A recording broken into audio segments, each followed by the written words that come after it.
Morning, everyone. Morning. Good morning. All right. Thank you all for being here today. And I'm looking forward to the opportunity to engage the people of Chicago again around our investing in people and building a better, stronger, and a much safer Chicago. We'll have a few presentations to get today. We'll start with our Deputy Mayor of Community Safety, Gary Gatewood. Good morning, everyone. Good morning. We will give you all a community safety update. We'll start with an announcement that we made Friday, our safe housing pilot, which is some incredible work that we get to do alongside, obviously, Commissioner Castaneda and the Department of Housing, Family Rescue, the network, our partners at the Department of Family and Support Services. A few months ago, the mayor made the choice to have the community safety team absorb the gender-based violence portfolio.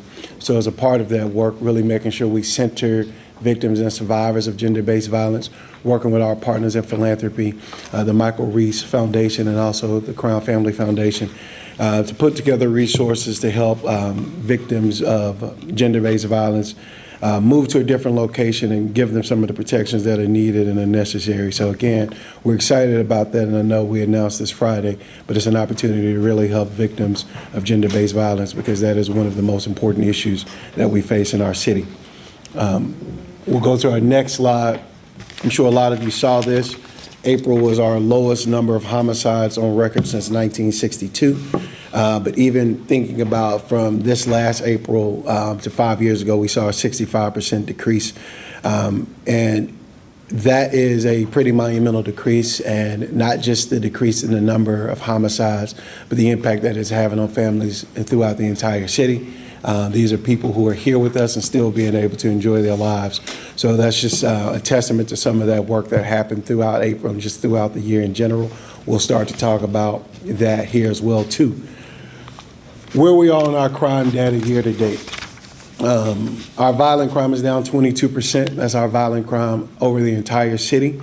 Our homicides, as we sit here today, are down 26% throughout the city of Chicago. And we sit at a 32% reduction in shootings in the city of Chicago, comparing our time from right now to last year.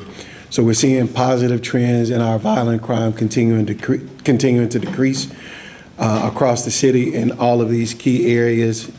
And we'll talk a bit about why some of that is happening. Why is violence trending down? There's a lot of factors that lead to violence trending down. We'll give a few examples here of some of the partnerships, both internally and externally, and how we're having our public and private partnerships really helping drive violence down. The Chicago Police Department and our partners in community violence intervention have a professional understanding. This is a training that was established in many of our districts. I think we only have 3 districts left to train throughout the entire city, where our CVI outreach partners and our commanders and sergeants in those respective districts have a line of communication between each other. Since we started this work in this pilot, we've seen a 25% increase in response time from our CVI partners on the ground to really help not only quell concerns of community members, but help stop retaliation while the police are able to step in and do their job. We just had another joint CPD and CVI workshop. They share contact information with each other so they keep those lines of communication open. And this is something that we have seen, again, have positive results, and we'll continue to build on this. One of the other major areas, as you all know, Mayor Johnson, his favorite bureau in the police department is the Detectives Bureau. He promised to promote 200 detectives throughout his first term. I think he was able to get that done in a little over, under 2 years in the promoting of those 200 detectives. But in promoting those 200 detectives has led to stronger clearance rates, stronger interdepartmental collaboration, and increased support for families of violence. And when we talk about those stronger clearance rates, just a few weeks ago, I know you all remember the Chicago Police Department, along with the state's attorney, the mayor's office, were all there to announce charges on a person who's been charged with 6 counts of murder, stemming back from 2020. The reason I highlight that is that was closure for those families who were suffering from that many years. So again, this is another example of how that work doesn't stop.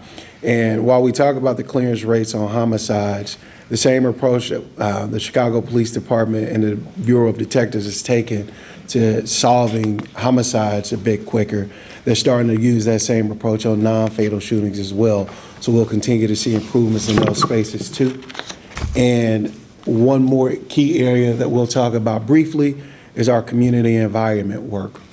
As many of you know, it's not just around driving shootings down or driving violence down. It's about that community environment work that happens.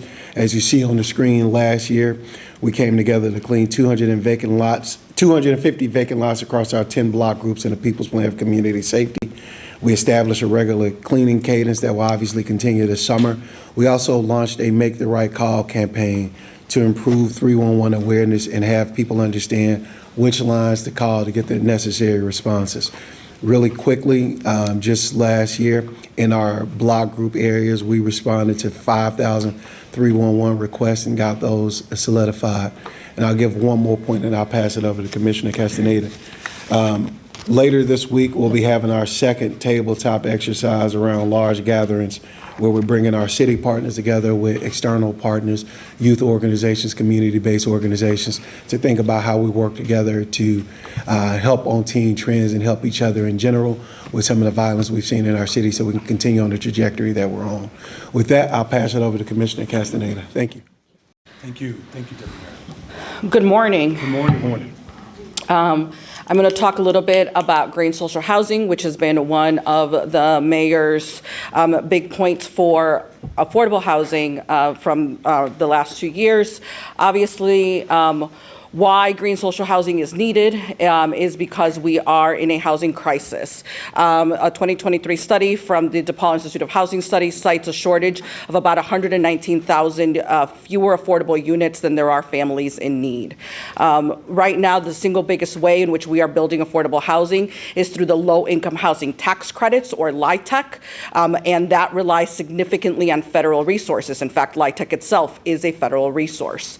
Right now, we are in a very difficult environment, including that on Friday, President Trump's budget proposal eliminated community development block grants, eliminated home funds, which puts into jeopardy in a really big way the way in which we have been building affordable housing up until this point. Green social housing is urgently needed because we need a different way to build affordable housing. So green social housing, again, it is a key initiative of Mayor Johnson's Housing and Economic Development Bond. It is mixed income housing that is permanently affordable. It creates multiple ways to develop. It can be through new construction or acquisition and rehab. It provides low-cost financing to housing developers. Funds can be used for different projects, and the Residential Investment Corporation, or the RIC, will generate equity that can then be used to self-finance rehab, invest other projects, or go for deeper or more affordability within a development itself. The way that the green social housing financing works is that we're really looking to develop a green social housing revolving loan fund. It will be run by the Residential Investment Corporation, by the RIC, and the idea is that because we are looking for much smaller returns on the equity, we will be able to help make these deals happen and happen in a less expensive way than they have traditionally been happening to this point. Our contribution as a city, so what the city is putting into each project, will revolve because, as you saw in the prior slide, the construction financing, when it gets paid off at stabilization of a project, so when the project is ready to become permanently stabilized and housed and ready to continue to operate, at that point, the loan will get paid back off, which means that money comes back to the RIC and can be put into a new project. At the end of the day, what we're looking for is permanent affordability. We're looking for the RIC to earn and recoup value over time, so it can be through cash flow, equity, and the value can then be reinvested back into new projects. This is a very big key point for us, which is that we are looking for financial independence. We are looking for a way to locally produce housing that does not rely on state and federal resources. It will be green to DPD's, Department of Planning and Development, Sustainable Development Policy, we will be creating good jobs, as we will be ensuring that all the minority and women business enterprise metrics are being met, as well as prevailing wage. The RIC will form joint ventures with private developers for construction. The RIC will contract property management and have its own staff. The RIC will be an independent 501c3. The mixed income approach allows the 70% of the market rate to subsidize the 30% affordable without additional federal subsidies. Normally, this is done through a combination of other federal resources, but through this approach, we are ensuring that the cross-subsidization can happen within a development and eventually across the whole portfolio. The market rate units allow for that positive cash flow, and we're really looking for a sweet spot of developments between 75 and 200-ish units of housing. There are a couple different pathways in which we want to do this. One is through new construction, which can be through publicly owned land. We know that the city owns lots of land, and as well as being able to step into the financing of deals that have been through entitlement processes perhaps, but the financing has not worked out. We could step into that space. The other way to do this would also be through acquisition and rehab, acquiring buildings, rehabbing them, and adding them to the portfolio of the RIC. So again, we are looking to accelerate mixed income housing development because we are in a crisis. We are looking to develop affordable, mixed income, environmentally sustainable, and tenant governed housing here in the city of Chicago. And it will be one of the most effective uses of public dollars by using a revolving loan fund that can continue to generate equity for the future investments. This is a really important piece of developing permanent affordable housing. And we know that that work is along a spectrum. And so we're really proud to also partner with the Chief Homelessness Officer, Cindy Soto, who I will turn it over to now. Thank you, Commissioner.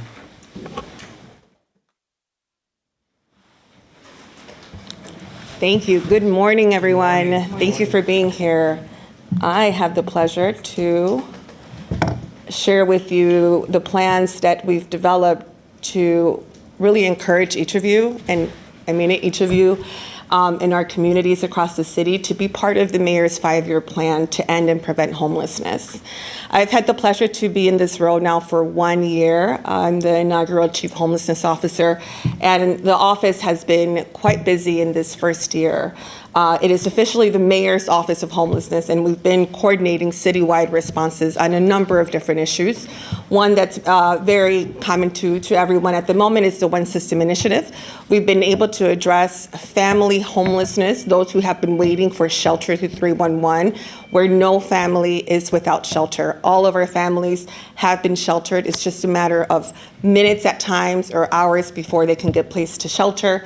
We are continuing to expand our footprint for homelessness opportunities for our single community. We have currently a need for more single beds, and we will be bringing online hundreds of beds later this year to add to the opportunities where people can leave the street homelessness to be shelter homelessness and then a path to more stable housing. We've also established the Interagency Task Force, which was part of the executive order in 2023. It's known as the Chicago Homelessness Interagency Collaborative, where I have the pleasure of working with Commissioner Castañeda and all of our commissioners across city government and our sister agencies. We've been looking at how we can have support for the intersections of community safety and homelessness, including gender-based violence, ensuring that we have opportunities for people that are using our libraries, our parks, CTA stations. Everybody joins this table once a month, and we've been meeting in earnest, and we are continuing to meet to ensure that we are building the 5-year plan together as well. And I've been actively part of the Chicago Continuum of Care. The Continuum of Care is our major source of addressing street homelessness and moving people into stable housing with wraparound services, typically with a couple of years of supportive services and stable housing. Many other opportunities have come about in the last year, but this is just a snapshot of what we've been doing. But I'm now very excited, and I have to give a shout out to our advocates and consultants that are here with us today as well, to launch the 5-year plan on homelessness. This plan is the first plan since 2017 where all Chicagoans have an opportunity to have a voice of how the city can address homelessness and housing insecurity. Currently, according to the Coalition to End Homelessness, there are over 76,000 Chicagoans who are housing insecure, and over 26,000 Chicago public school students who are living in temporary living situations.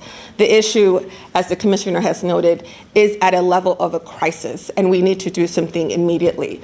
The 5-year plan will be integrated across all of our agencies. Every single agency is at the table. We will ensure that we look at historic drivers like systemic racism, structural racism, and really the impact that we've had towards community wealth building for communities of color.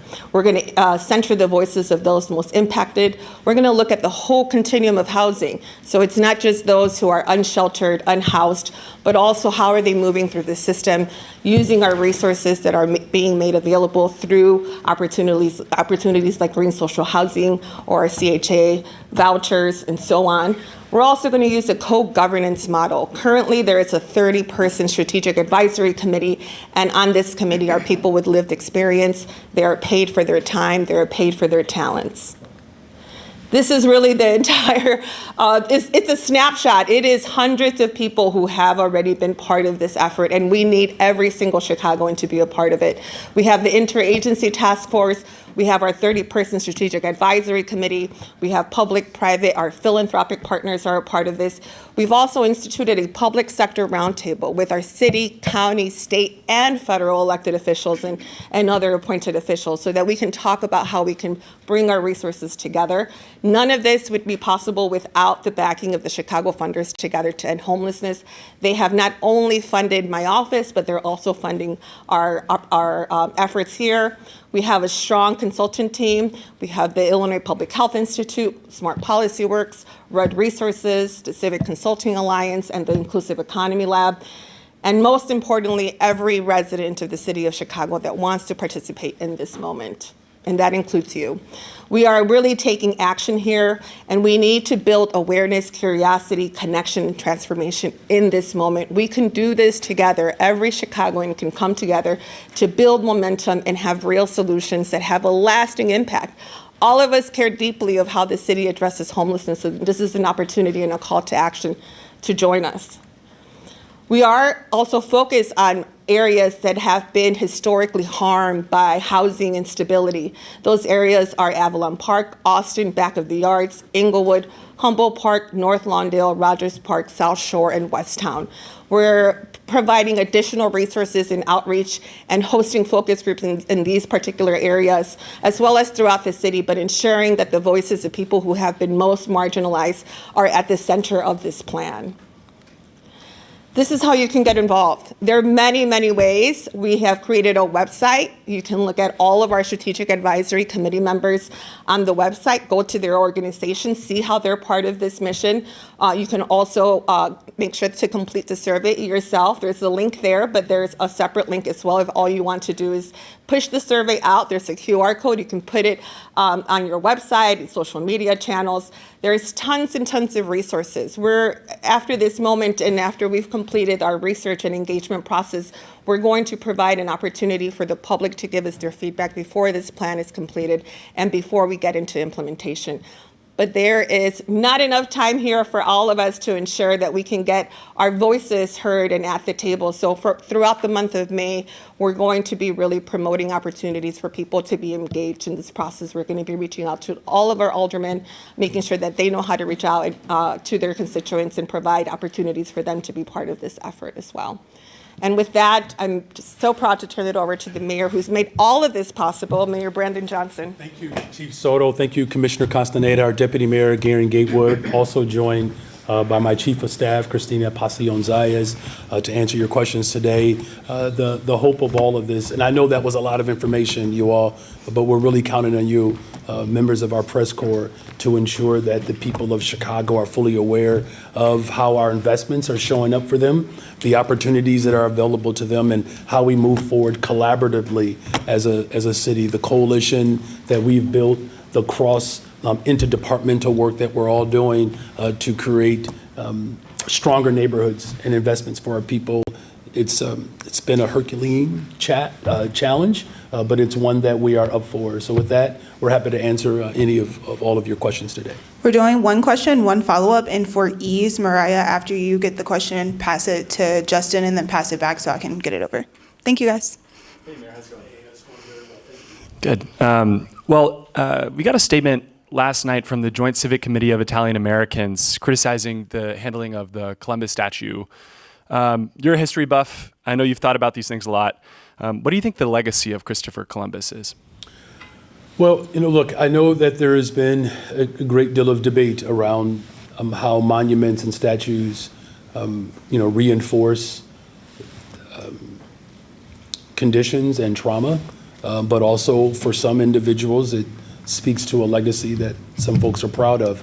I've been very clear about, my position around the entire transatlantic slave trade that not only enslaved Africans, but also dismantled and eliminated to a great extent indigenous people, right? That history is real, and it's important as a country, particularly at a time in which history and art and culture is being eroded, that we continue to express and tell the truth about our past. And we do that because it gives us, hopefully, some clarity about how we can show up for generations to come. But the main focus really has to be around how we all collectively respond in this moment to protect and secure our democracy.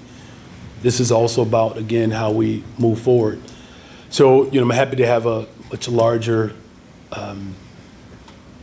circle or conversation around the historic harms that have been caused.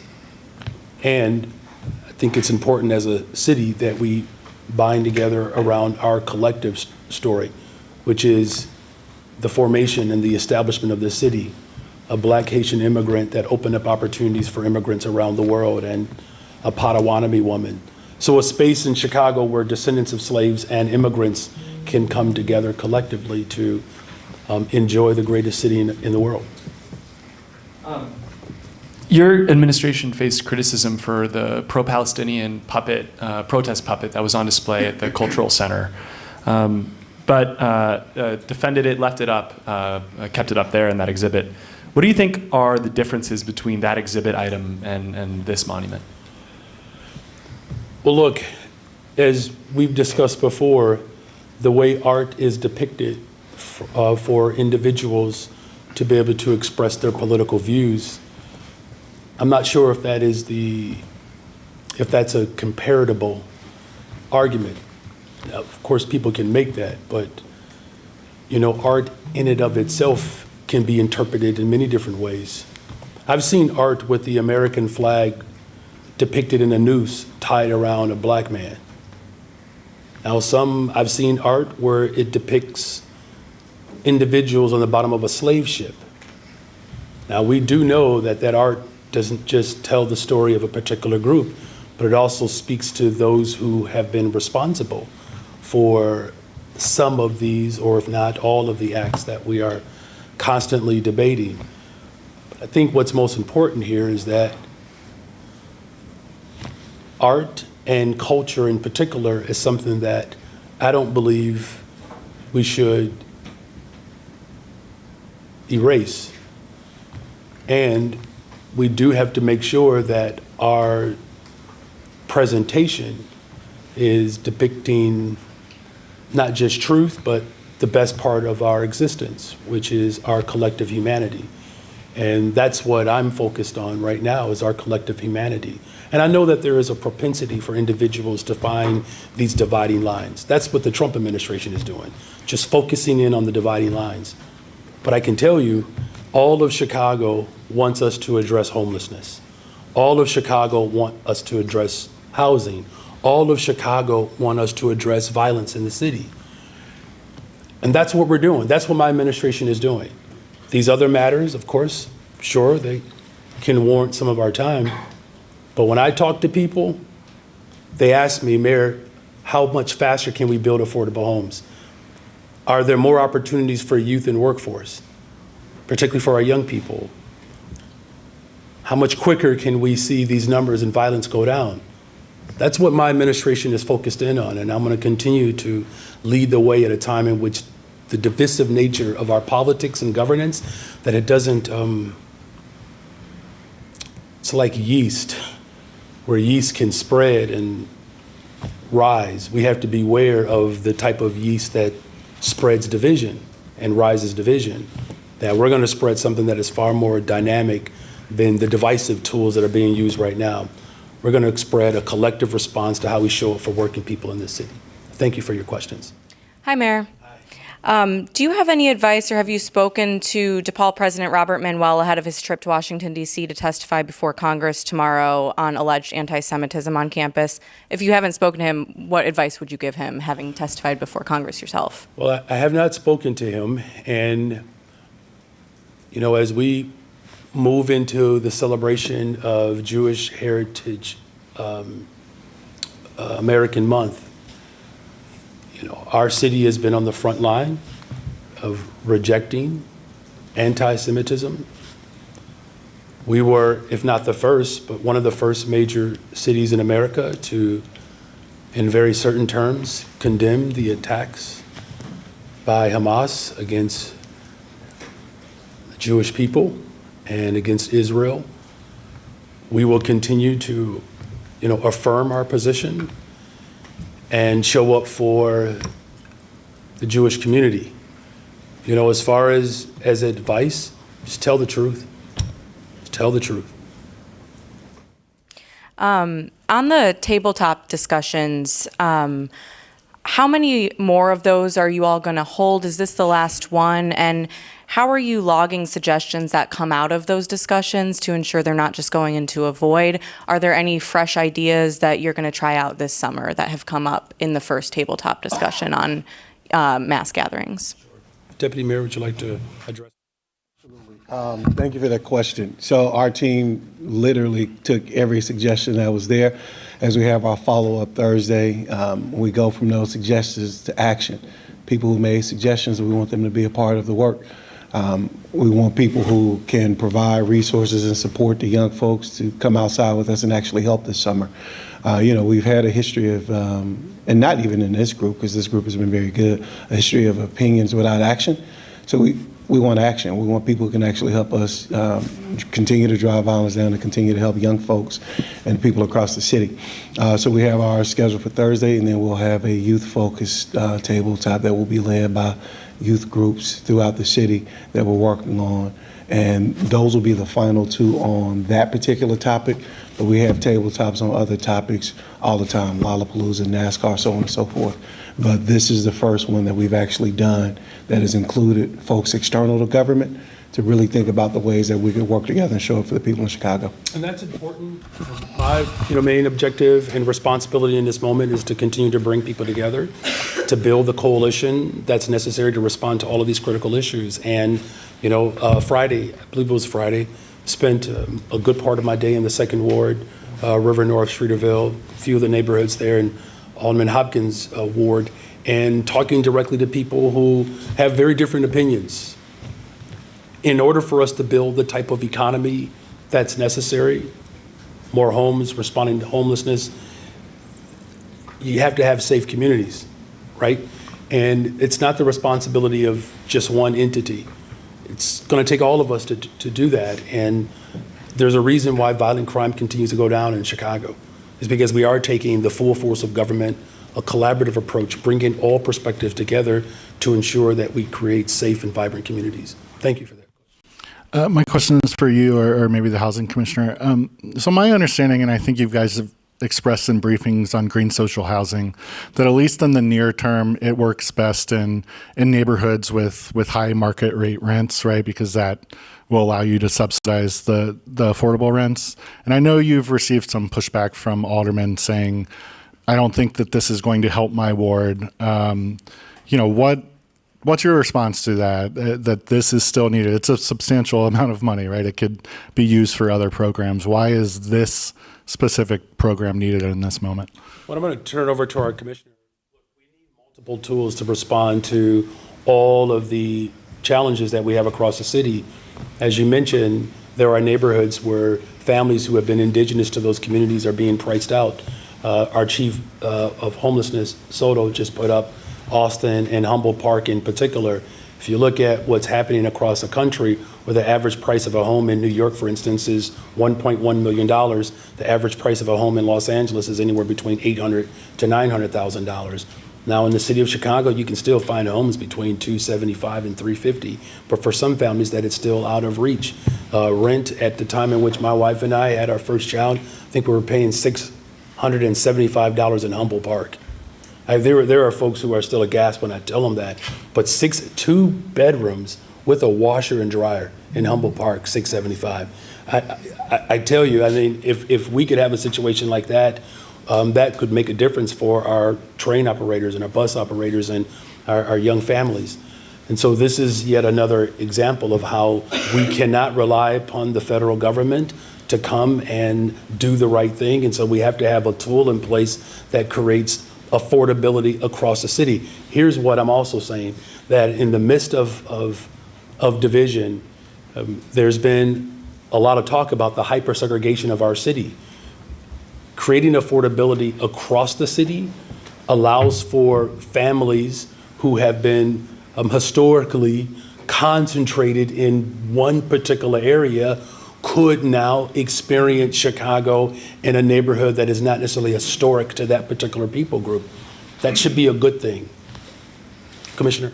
I could not possibly say it better. I think that the very crux of what the mayor said is that this is one tool in the toolbox. We do consider green social housing to be a citywide model, and there are lots of places where it will work. And the thing that we need to be able to do at this point is to be able to get deals in front of the RIC board to actually vet and evaluate. But we are very confident that across the city, there are many communities where this will work, including in communities where private market equity has not taken an opportunity, has not taken the chance that we are willing to take because we are looking for a different outcome. Ultimately, we care the most about being able to build the affordability and build the housing. And then, Mayor, we spoke about this Friday, but on the CTA appointment, transit advocates are still calling on you to conduct a national search and to hold off on making an announcement until whatever happens in Springfield happens in Springfield. So the CPS and CHA have hired search firms, are conducting searches at CPD. Obviously, you appointed Carlos Ramirez Rosa. What goes into whether or not you conduct a search or whether or not you appoint, kind of go the more traditional Chicago route of appointing an ally, right? Well, I will just say it's about making sure that we have the right person in the position to lead these agencies, right? There's no nepotism here. These aren't people who have my last name or have my bloodline, right? These are not people that, historically have all been, completely within my own political trajectory, right? I've met a lot of fascinating people along the way, to the point of our new aviation commissioner, showing the presentation of private and public experience. It's someone who I just met. The Board of Education, for instance, the board president, Sean Harton, and I, we don't have a long political history, so I don't make decisions just based upon someone's political affiliation. We're talking about compassion, competency, and the ability to collaborate. I believe what's important and what's most important is that if you look at the trajectory of public transportation in the city of Chicago since I've been mayor, ridership is up, 300 million rides between buses and trains. Our hiring is up. That's being reported, and we appreciate you all. And there are more opportunities for us to hire people, and as a result of that, we're able to move stronger transportation. There's still much work to be done. Please don't misunderstand me. And I appreciate the advocates that are pushing for the right person. I was elected to lead the city. Now, that's something that's important for the residents of Chicago. They trusted my vision for the city. And I'm going to make sure that we place someone in position who reflects the values of working people. That's important. Someone who understands systems, someone who appreciates public accommodations and has experience of using public accommodations. And we're going to continue to work with the advocates, whomever I appoint. That doesn't end our work. That's just the nexus to what we're going to ultimately have to do moving forward, and that's to create an affordable, reliable, safe, clean public transit system that all of Chicagoans and residents can come to appreciate. Thank you for taking the question. It's been almost a week since you visited Springfield, so I'm just wondering now, a few days later, what fruits have those efforts yielded? Any promises, any revenue options that you may have secured from Springfield? Well, thank you for the question.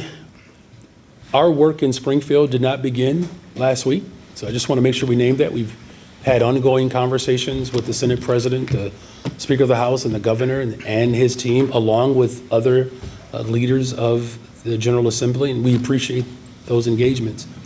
What I took away from those conversations is that everyone knows that supporting Chicago supports the entire state of Illinois. We're not asking for any special treatment. We're not even asking for anything that is insurmountable. All of the conversations that we had when I was there were a continuation of conversations around what is it going to take to ensure that the residents of Chicago and those who represent Chicago can go back to their districts and constituents and say, here's how we help support it, the city.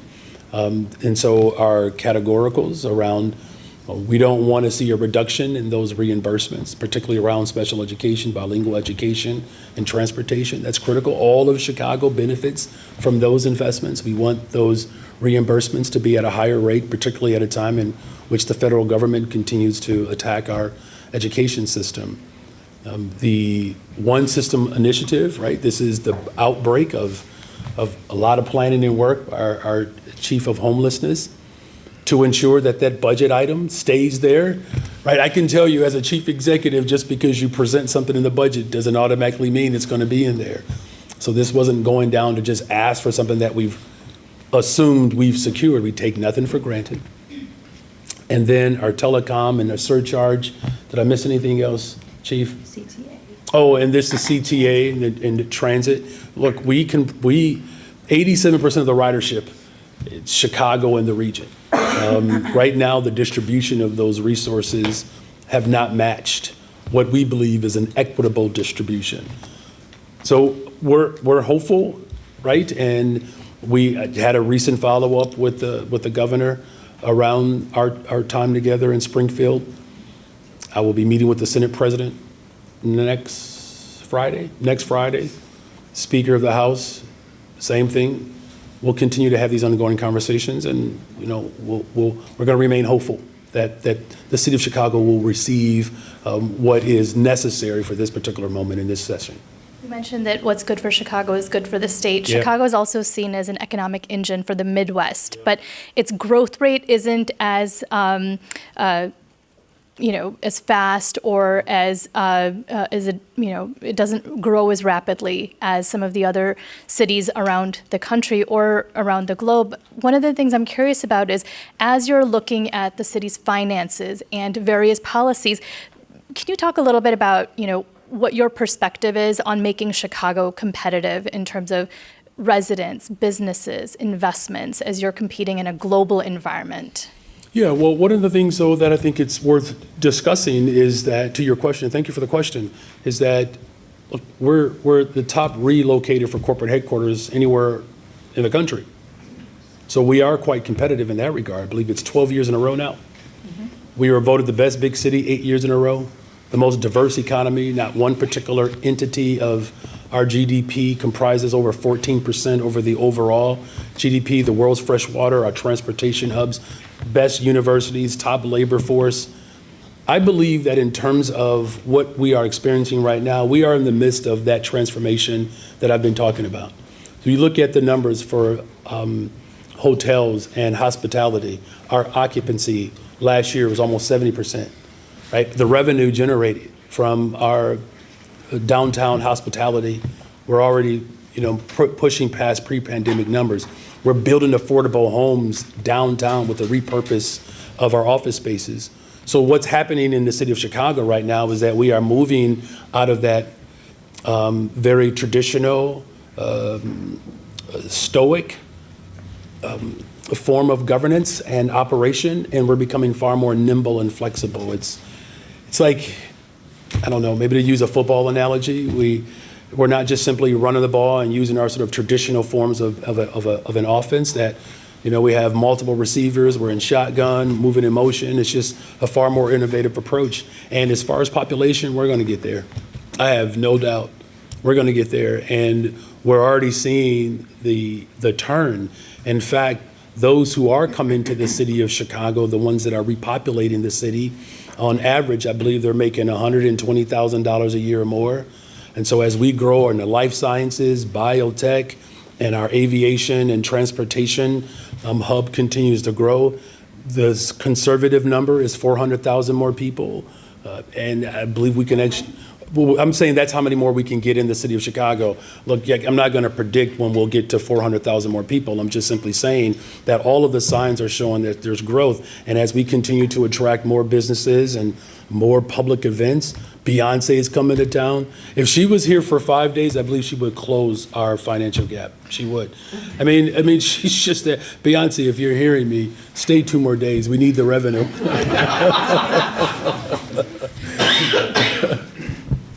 Good morning, Mayor. Quick follow-up on your trip to Alderman Hopkins' ward. What did you hear there? Talk about any compromise that we might be seeing on a curfew. I'm sure you heard a lot about that from the residents there. You know what I heard the most about, though? We're making sure that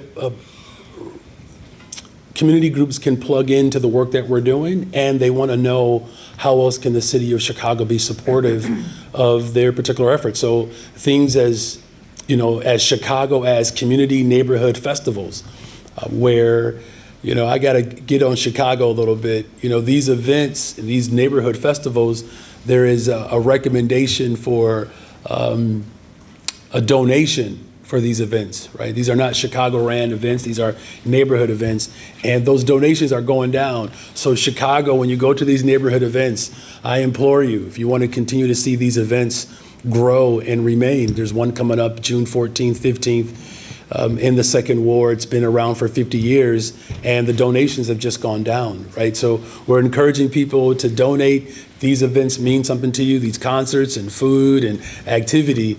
We had conversations around how the business community can be better supported and their operations that we have to do that. As far as the curfew is concerned, I didn't hear anything that I hadn't heard already. People are committed to working together, and they appreciated, my presentation, and we learn from one another. Look, our neighborhoods are so unique. So the experiences that people have in Chicago can be, they're diverse experiences, right? And so what we made a commitment to doing is that there has to remain a level of accountability, which our superintendent is committed to that. But even with the curfew violations, we've seen them go down dramatically over the last several years.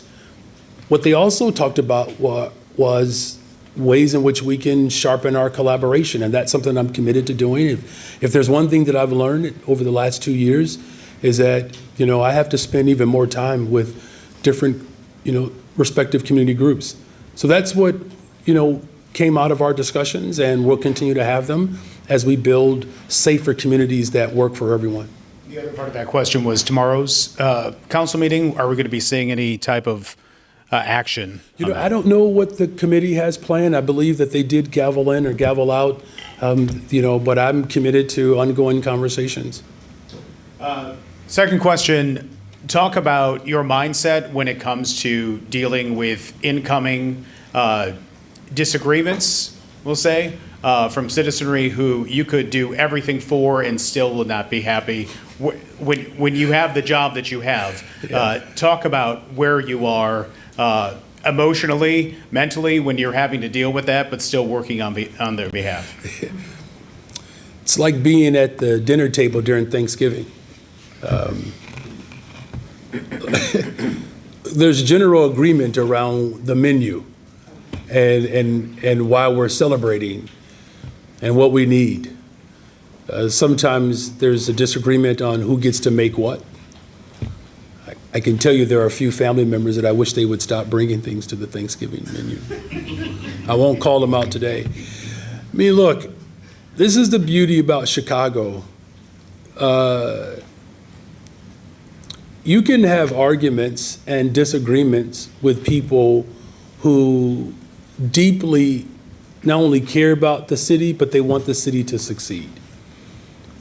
It's my responsibility, and I admit, this is something I have to do more of, and I have to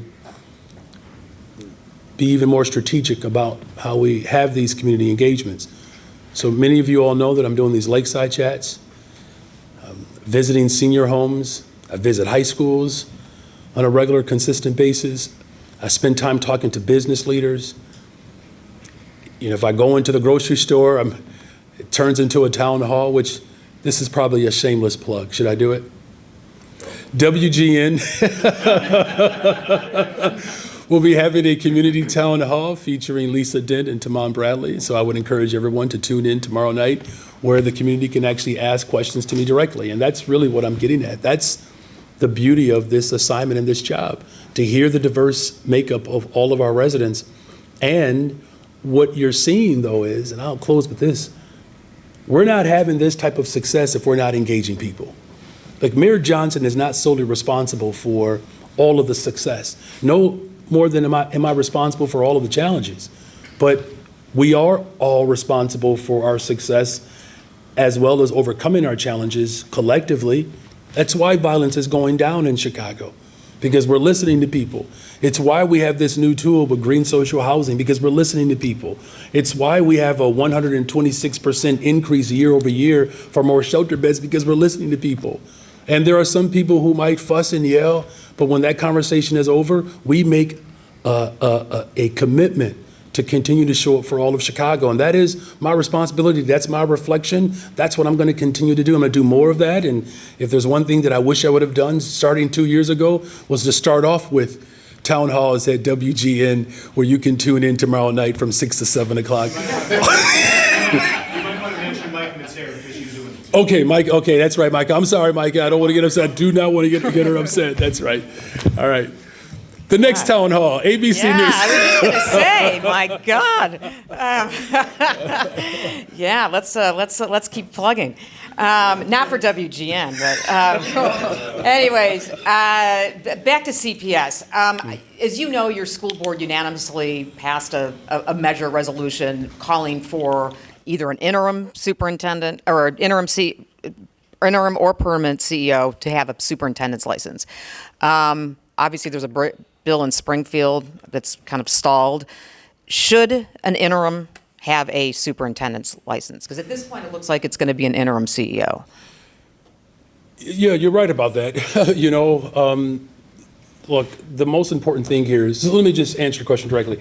I am not opposed to, an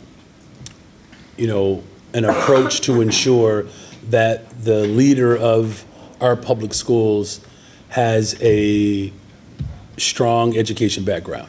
Like that's important.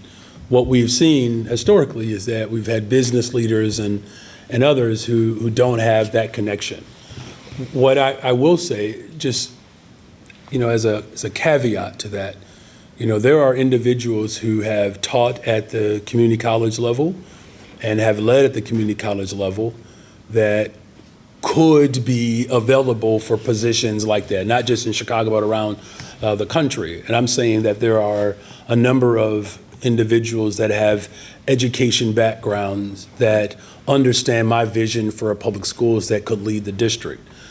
What's most important to me is that they understand the value of our sustainable community schools, because that's real strong community engagement. We're going to need a leader who appreciates and understands that, someone who understands the value of our workforce. Quite frankly, you know that historically in Chicago over time that there's been a great deal of animus towards workers, particularly our public employees. So someone who has a deep and profound perspective around how our workers show up. And then most importantly, someone who is vested in our public education system, someone who understands the role of parents, who know the needs of students, particularly the diverse needs of our students.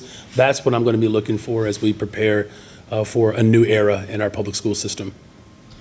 It is still a school board that's controlled by you, and they don't really agree on a lot of things. It's a pretty split school board, but this is the only thing they actually do all agree on is a superintendent's license. So why not make that part of the requirement, since this is your school board? Well, look, first of all, I think it's a good thing for the city of Chicago to have a school board that has diverse opinions, right? That's. I know Chicago has become customary of rubber stamp, and sometimes it probably feels a little bit more chaotic. But that's what the people of Chicago have historically said that we've wanted. And my responsibility is to continue to bring people together of diverse opinions. You know, look, as I've said before, someone who understands the direction of our school district is critical. That person has to have a clear sense of our financial challenges.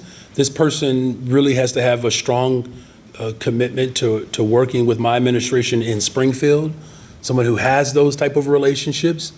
I actually think that there's something pretty special about our board president, which I think is a model for how our next interim could relate to the school board. Someone who is a product of our public education system, right? There's power in that. And I'm going to continue to work with our board members, Springfield, City Council, and our residents to ensure that the type of vibrant, well-funded public education system that we want for all of Chicago, that we have leadership that reflects those aspirations. Thank you. Hi, Mayor. Hi. You do know you get full credit for these town halls that are being That's moved right. by Trademark WTTW. So thank WTTW. you. Thank That's you how for it being works. the Yeah. entry into that world. So I wanted to ask you about the curfew proposal, and it specifically says that it is that they could declare a curfew, quote, whenever the superintendent and the deputy mayor have jointly determined that there's probable cause to believe that a mass gathering will occur. How do you respond to criticism that that is essentially criminalizing people in Chicago, specifically teens in this case, for crimes that have not yet committed, since this statute would give the city the authority to take action before a criminal act had even been contemplated? Thank you for that question. Look, the ultimate goal is to prevent these gatherings from happening. Everybody's in agreement to that. I'm going to turn it over to our deputy mayor in a second, because I think he could go into a little detail around the work that has been done to prevent these. Look, I've said from the very beginning, the constitutionality around this discussion is something that I have expressed my trepidation. And again, we want to keep people safe. And in many instances, we're able to avoid these occurrences from actually materializing. And there are some individuals that provocate violence when they're calling for these gatherings. But Deputy Mayor, just talk a little bit about how we're avoiding and working to prevent these occurrences from happening. Absolutely. Thank you, Mayor. Thank you for the question, Heather. We do a lot of work to try to prevent these from happening, from outreach to the organizers, pulling in our street outreach partners, pulling in, obviously, the Chicago Police Department. A lot of times you'll find myself and our Director of Violence Prevention and Community Safety, Manny Whitfield, on the ground to help stop these from happening. And one of the ultimate goals, even in that language, and obviously that language is still being tweaked, is understanding that if we know that there is a propensity for violence in some instances, if we've seen some of the same folks who have hosted these and they have led to violence, we need to do whatever we can to get in front of it to stop violence from happening. Our goal is always be proactive, protect people and be proactive and continue to drive violence down. So that's also a part of why we've done those tabletops that include both people inside government and external partners, so we can find ways to come together to not only stop them from before they happen, but make sure we have the adequate resources around both internally and externally to make sure people have what they need. I reported this yesterday, I guess it was, although time has lost all meaning, that Superintendent Larry Snelling recommended 5 officers who shot at Dexter Reed, killing him, should be suspended for their actions during 2 other traffic stops in the 3 weeks leading up to Dexter Reed's death. Those officers, as I understand it, still have their police powers. Should they continue to have police powers, given that they have now been found to be sustained complaints for misconduct in other traffic stops that are very similar to that of Dexter Reed? Well, look, I mean, think of it this way, that we now have accountability mechanisms in place to address what many communities have known for decades, that these pretextual encounters and stops have been used in only certain sections of the city. And I can tell you, as a resident of the Austin community, and particularly on the west side, there's been reports that go back to the mid-2000s or early 2000s, particularly right off of Laramie on the west side, where that has been a very egregious form of policing. So, you know, I'm going to see this as a win, you know, where we are holding people who have been sworn to serve and to protect to a standard that reflects our values and constitution of policing. As far as progressive accountability,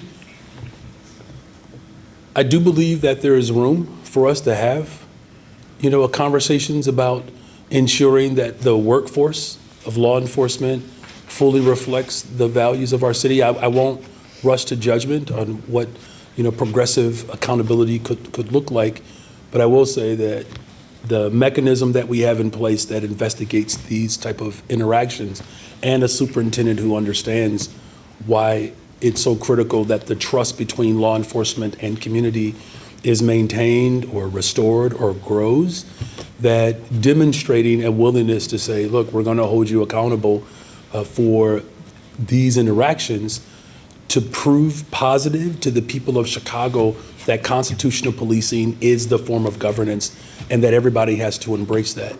And again, what a continuum level of accountability needs to look like. I won't rush to judgment, but I will say this, as the chief executive of this city, constitutional policing and ensuring that our public employees are adhering to a standard that reflects our values. If you don't do that, you won't have a place in city government. Good morning, Mayor. Good morning. I want to actually follow up on Jake's line of questioning about monuments, but more in monuments in general, because there was, in a previous administration, a monuments project that looked at that question in a broad sense. And I wanted to know to what extent the findings of that, which among the recommendations were some monuments fine, some maybe should be removed, others maybe should have companion or clarifying displays with them. To what extent is that project still in operation, being looked at all? It's a great question. I'm going to turn it over to our chief of staff.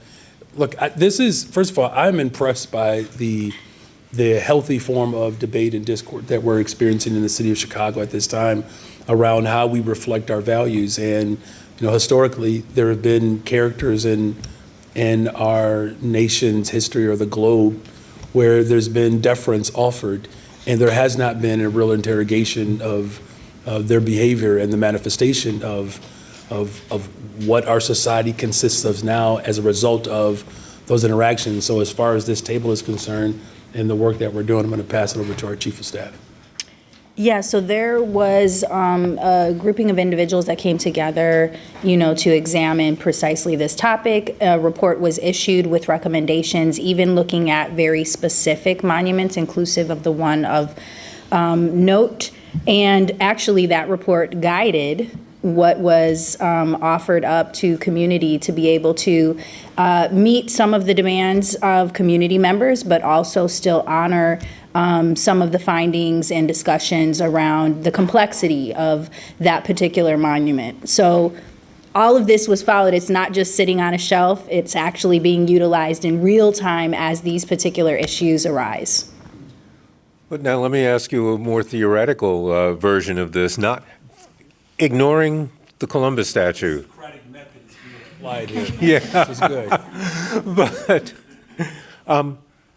and that is, some of the recommendations were that some art called for explanatory or like I said, other things with them to allow people to see the history and see it in context.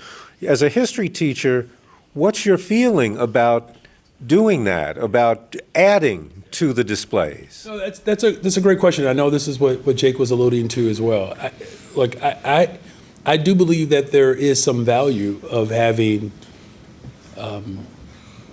context provided around how art is depicted or even monuments, and at a time in which we're not necessarily calling for uniformity, right? What we are calling for is an honest and open display of discourse, discord, so that we can get at truth, right? And I believe that for me as someone who was highly qualified to teach up to 12th grade history, maybe one day a college professor, one day. Craig, in fact, you and I should figure out how to do a joint course. We should figure that out. But WG is going to sponsor that class, right? Thank you. But I think, right. But getting at truth, right, is important. And I know that art can be controversial, but I believe that there is a distinction between art and monument. I do believe there's a distinction there. Where art can depict a moment in time or where we're trying to go, where a monument solidifies a position that by this monument in and of itself, we are honoring this particular monument. Where art is not necessarily telling you that you should honor their opinion or their thought. That was the distinction that I was attempting to make with your colleague.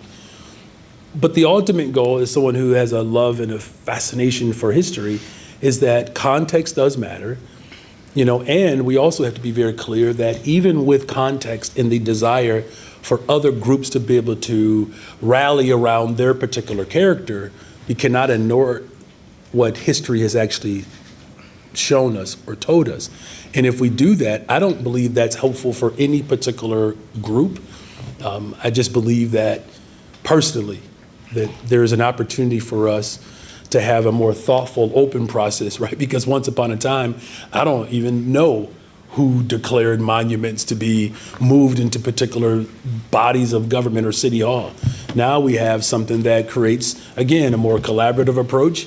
And those type of hard conversations, I believe, will ultimately make us stronger. That was always my goal when I taught at Westinghouse and Jenner Academy. And all of my students would always love these discussions, and they never fell asleep during these lectures. I'm Josh Hernandez with CBS Chicago. Yeah, you supported the One Fair Wage ordinance. The mayor of D.C. is calling to end the same initiative that they implemented there because they said restaurants were closing. How do you feel the ordinance has helped or hurt Chicago? Well, it stabilized our workforce. That's how it's helped. What was happening is that for many of those workers, particularly primarily brown and black women, couldn't find, some level of stability and continuity. And for businesses, having a strong, consistent workforce, there's a benefit to that particular establishment. Now, look, I'm not going to say that everybody embraced it wholeheartedly, right? There were some level of skepticism.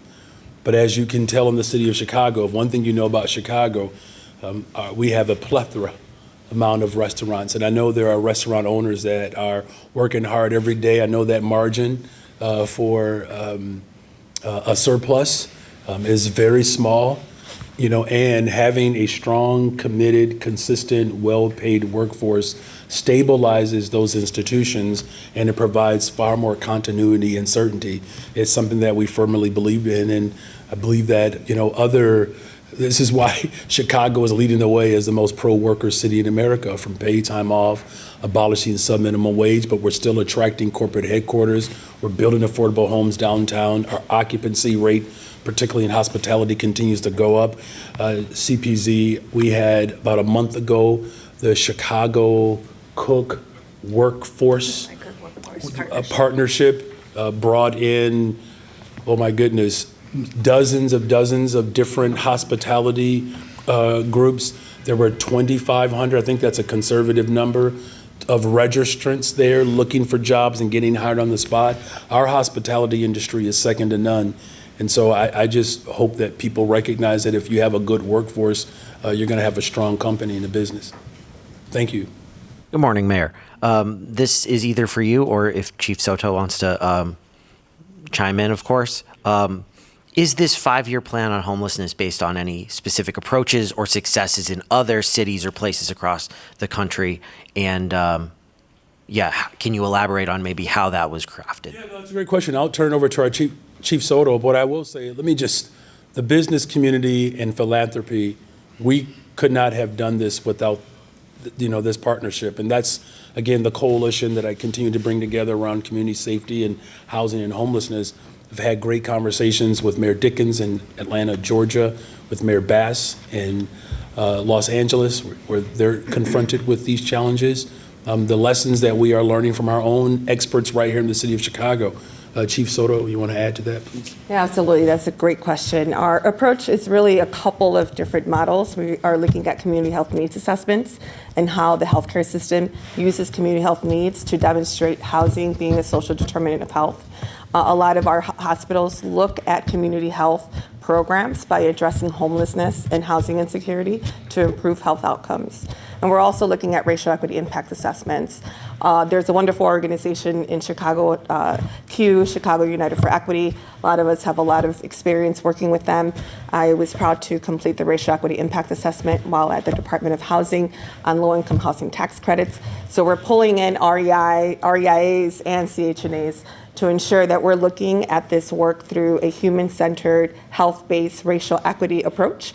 But I will say that we're actually also giving it our special touch, which is this full force of government, which I don't believe when we did our research and look at other cities that were doing 5-year plans, to this degree of engagement, it hasn't occurred, to be quite honest with you, so far what we've been able to look into, including the public sector roundtable being adjacent to us walking through this process, has really been a different kind of 5-year plan, right? And not only that, but to have the funder community, the philanthropic community, funding this entire process and at the table and helping us support with lived experience conversations.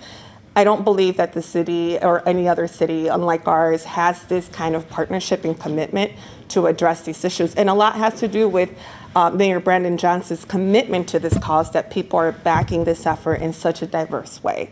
So it's not quite unusual to have these models at the table, but to do it in such a way to integrate the entire government and all stakeholders across our city is quite unique.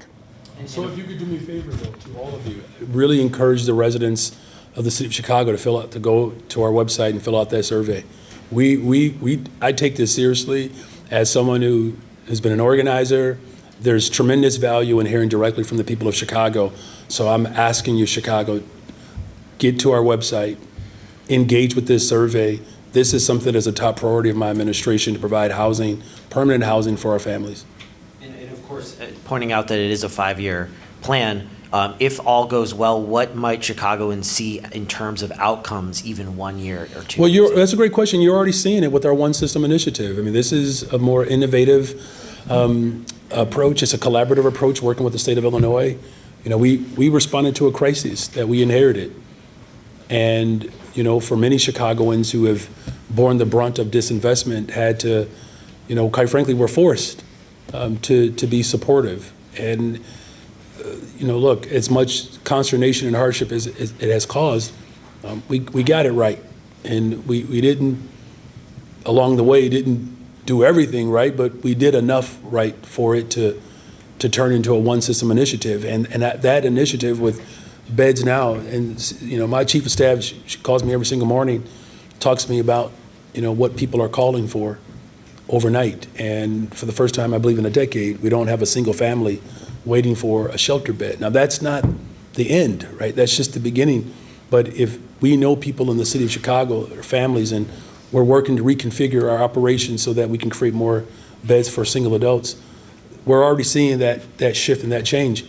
I believe that what we can anticipate over the next few years, especially if we can continue to, come together, ultimately is to build more, affordable homes, right? This is about creating. I'll close with this part. This is also about securing, generational wealth and opportunities for our families. Like our Missy Middle program, this owner occupancy, where we are encouraging developers to own and rent, right? The cumulative wealth for white families in Chicago is about $213,000. For black families, it's zero. We don't want to live in a society that's egregiously inequitable like that, right? And so if we know that, Chief Soto, 70% of Chicagoans who are identified as homeless are black families, I believe. 72, so that's why I'm making that connection to green social housing and the affordable homes that we're building. This is something that we all have to commit ourselves to doing so that we can get the additional 400,000 people that your colleague asked about earlier, repopulating the west, south side of Chicago, but all over the city of Chicago. Thank you for those questions. Hi, Mayor. Hi, you've been very patient. Thank you. It's all good. That's what happens when you sit on this side. As you may know, Arlington Heights just swore in a new mayor this week. Yeah, congratulations. And in recent weeks, the Bears have seemed more open to Arlington Heights than previously. Can you tell me when the last time you met with the Bears about a new stadium and how the negotiations are going? Well, there are constant conversations that are happening with my team, my legal team, the parks, with the Bears organization. We're still working through terms of agreement of, what an agreement could look like. Those conversations have not ended because a village, municipality, or town, I'm not sure if it's Arlington Heights City, Village has elected a new mayor, and we're wishing him all success in having, a village that reflects the values that he ran on. But I think what's important here is that there's no political leader in this state that has been as emphatic as I have been around working with the McCaskies and the entire organization to keep them in the city of Chicago. We're going to continue to have those conversations, and I'm going to remain hopeful that we'll be able to come up with an agreement that works for everybody, for the Bears to stay in the city of Chicago. And another topic, to cover the budget shortfall, have you considered raising property taxes? Is that something that's on the table? Well, here's what we have done. We've put together a working group. Again, my approach is always going to be collaborative. We're having early engagements, even earlier engagements with City Council. This working group is a step to bring all of us together. Everybody knows that well, I shouldn't say everyone, that's probably not a good assumption, but I believe that many people know of the financial malfeasance that has existed in this city for a very long time. And our approach is, it's going to take all of us. Had a really good conversation with leaders of the Civic Committee. We're talking to folks in labor. We're talking to community-based organizations. It's going to take all of us to come up with solutions. There are those right now. We have over 40 particular revenue options that we can explore and look at. As you also probably know, or likely know, that the levers that I have in the city are limited, and most of the revenue streams that we could draw upon state controls. The state of Illinois controls those levers. We're having conversations with members of the General Assembly about ways in which we can ultimately, here's my ultimate goal, is that property taxes and cuts, it's not how we start the conversation. We do need progressive revenue. The protection of the ultra rich in this country is just gotten absolutely out of control.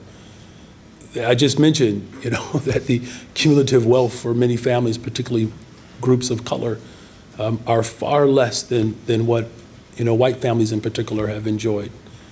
And so our approach towards this collaborative approach is to ensure that there's an equitable distribution of revenue so that we can have long-term economic sustainability. But, it's new. And I know that people are committed to rolling up their sleeves so that we can continue to build more homes and respond to homelessness and drive violence down in the city of Chicago. I say this with humility. I hope this doesn't come across with hubris. The city of Chicago is better and getting better. And I think it's important that we tell that story to people because it can be overwhelming and draining when people believe that property taxes and cuts and violence and gatherings and lack of affordability, look, all that is real. But since I've been in office, we've built more affordable homes. We are hiring more young people. Violent crime continues to go down. We're expanding mental and behavioral health. We have not figured it all out. I have not done everything right, but we certainly have put forth an incredible effort to bring people together, and that's what this working group ultimately is going to entail. For property taxes, that is on the table. All right. Are you having any other questions? All right. Thank you all very much. All right. Thank you all.